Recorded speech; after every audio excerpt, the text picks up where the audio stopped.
Hey guys, and welcome back to another video here with Angel B Designs. I'm Angel B. Thank you so much for watching. If you are new here, welcome. If you're not, welcome back. In today's video, you guys, we are going to be doing some applique embroidery using our Cricut Maker 3. So a couple weeks ago, I did make a video where I used my We Create laser to do some applique letters for an embroidery project. I did get a lot of feedback of people asking, can this also be done on a cutting machine versus a laser? And absolutely it can. And this rings true for multiple different cutting machines. However, a couple weeks ago, I started the Angel B Academy, and a lot of my Academy members have Cricut machines, whether it be an Explorer or a Maker. So what I decided to do was go ahead and dust off my Cricut Maker 3 so that I can show you guys how to create an applique design. This one particularly, this is the one we will be doing in today's video, but showing you how you can do an applique design using a Cricut cutting machine over a laser. So it's just a simple SVG. Again, this can be done with multiple different cutting machines. Now the settings will vary. So the settings that I'm using for the Cricut machine may not work for the Leonardo, may not work for the Siser Romeo or the Siser Juliet, and it also may not work for the Silhouette cameos as well. So you have to play around with your settings depending on which cutting machine that you have. Today's settings will be specifically for the Cricut, and I believe the Cricut Maker 3. I do believe the Explorer series has a different way that they do their settings. However, I'm assuming it's the same as far as like the settings. But again, I don't have an Explorer, so I'm not 100% sure. But like I said, this is the project that we are doing today. It is a applique Black History Month design. Everything will be linked down in the description box, including this design if you are interested in it. But this is what we are doing today, guys. So definitely make sure you stick around for that. All right, guys, so we're going to go ahead and get started on the computer here so I can show you how to set up this file and my cut settings. So if you purchase this file from me, you're going to receive a cut file, so an SVG, so that you can be able to cut out your letters. You are also going to receive cut file suggestions. So what that means is you're going to have a SVG and you're also going to have a PDF inside your bundle of files that you get. Make sure you open up both. In the PDF, you're going to see cut file suggestions. So let me go ahead and pull that up. This is the totality of the files that you get. So you get 5 different sizes in 6 different file types, and then you're also going to get the outline, and then you're also going to get these cut file instructions, okay? You want to go ahead and open that up. Like I said, it's going to look like a PDF. This is what it is. Now these are the suggested cut sizes for the size of the embroidery file that you are using. For example, if you are using the 11-inch embroidery file, then your cut suggestions are 10.9 by 3.4. If you are going to be using the 10-inch, your suggested cut file size in Cricut Design Space or wherever you're cutting from, so you can use these same numbers either in Cricut Design Space, Leonardo Design Studio, Silhouette Studio, Brother, the Brother Scan and Cut, the Graph Tech, the Laser, the X Tool, the Glowforge, whatever you're cutting with, you would use these same numbers, okay? 9-inch, 7-inch, so on and so forth. I'm going to be using the 11-inch embroidery file, so I'm going to make my file 10.9 by 3.4 inside of Cricut Design Space. So I'm going to take this number here, and then we're going to go on over to Cricut Design Space. I'm going to push upload. I already have my file here. So this is the cut outline, the SVG version, and this is how it comes into Cricut Design Space. So it comes in almost the correct size. I think it's off a tiny bit. Let's double check. Where's that file at? Here it is. So it's 10.9 by 3.4.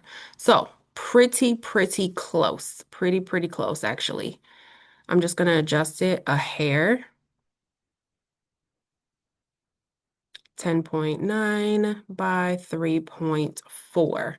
And there it is all set. Now, if you're using a smaller, it's going to come in that size because I'm using the 11-inch. Now, if you were using the 10-inch or the 9 or the 7, it's going to be way too big. So please make sure that you adjust your size to the cut file size suggestion on that PDF. That's why I include the PDF to give you guys a starting point, a reference point of where you need to or how you need to size this file to cut it out for whichever size you're using. Now, I am going to cut this out first on cardstock and I'm going to show you. So I'm going to cut this out first on cardstock just to make sure that it does in fact fit before I cut my fabric because I don't want to waste any fabric.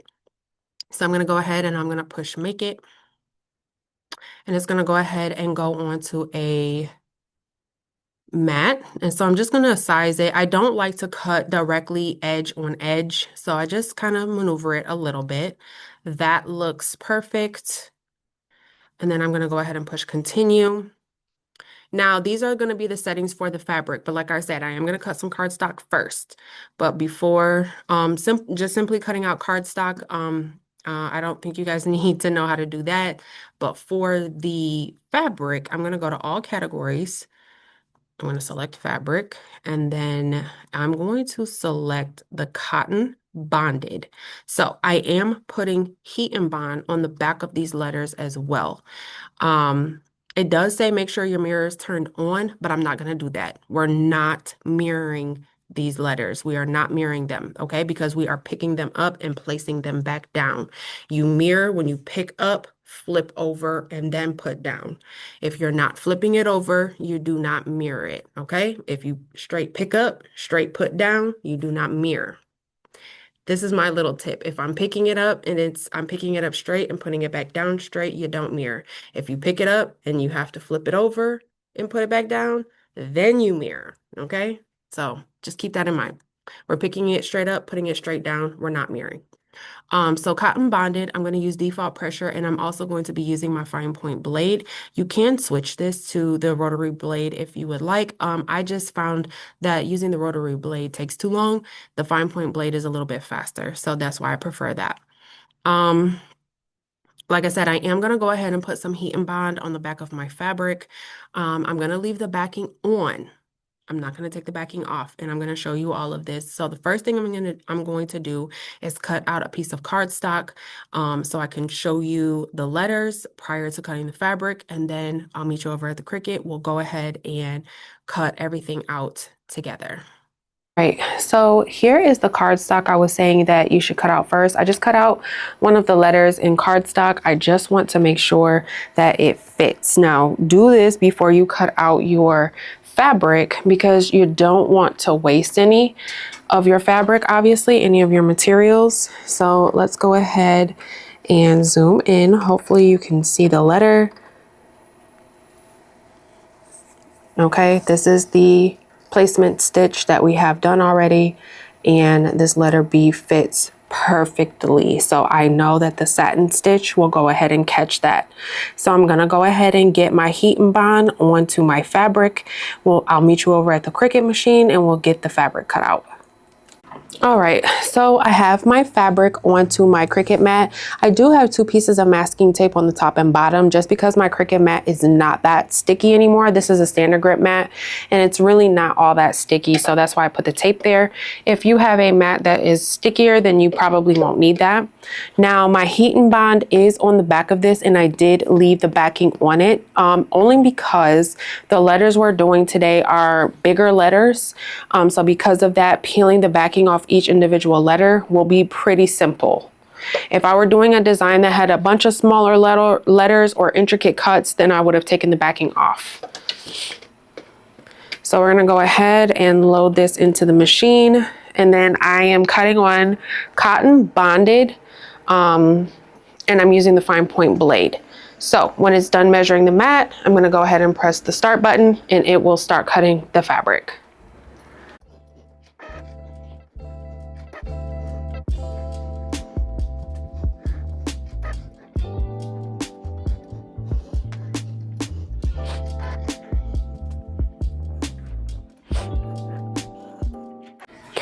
All right, so it's done cutting. Now, before I take it off or press the eject button, I'm gonna go ahead and check it just to make sure that it cut all the way through.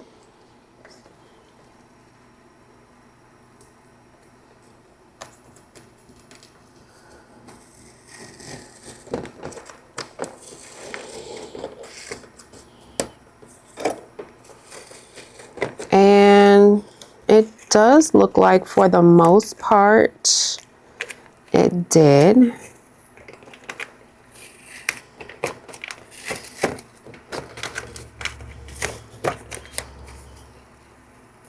So that looks pretty, that actually looks really, really good.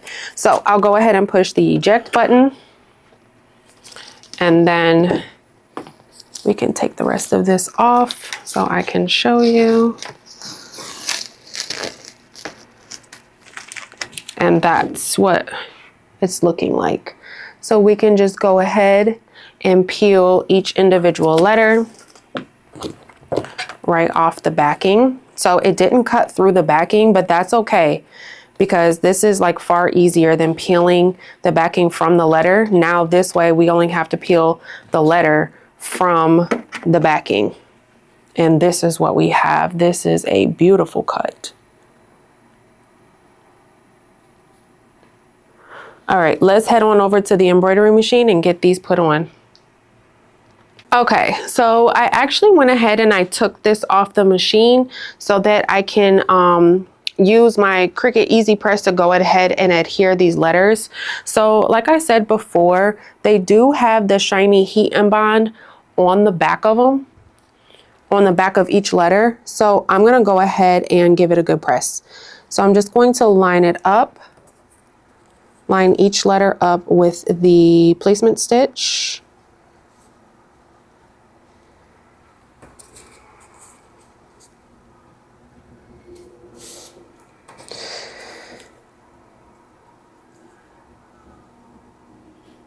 And these are lining up perfectly. That is what you want. Because who wants to cut these by hand? I surely do not want to cut these by hand. And I'm just grabbing a piece of parchment paper. I'm gonna place it right on top. And then this is my Cricut Easy Press. It fits right inside of my 11 by 13 press. And I'm just gonna go ahead and apply a little bit of pressure, and I'm pressing this. Right now it's at 285, which is a fine temperature. And I'm gonna do it for 30 seconds just to make sure it's nice and adhered onto there. You don't want to move this around because you'll cause some shifting, or you'll cause your letters to get misaligned with the placement stitch. So if you use an 11 by 13 hoop, the Cricut Easy Press fits right inside of there. If you're doing a smaller size, you can use a hand press or a home iron. So I have like the original Cricut Cricut hand press. You can use one of these and just kind of go over your letters like this. Or if you have an iron, that also works too. This just kind of is easier for me because, again, it fits right inside of my hoop and it's one big press. So it's super convenient. All right, we're gonna head back on over to the embroidery machine. All right, so now I'm just putting this back on. Now, essentially, it doesn't need the tack down stitch. However, because it is already built into the file, it is gonna still go ahead and do the tack down stitch. So what it's gonna do, it's gonna do the tack down stitch, and then it'll do the satin stitching, and then it'll do the satin column in the 365 right underneath there as well. So I'll go ahead and get some B-roll content of that.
All right, you guys, so the embroidery is done and I absolutely love how it turned out, especially this 365 part here.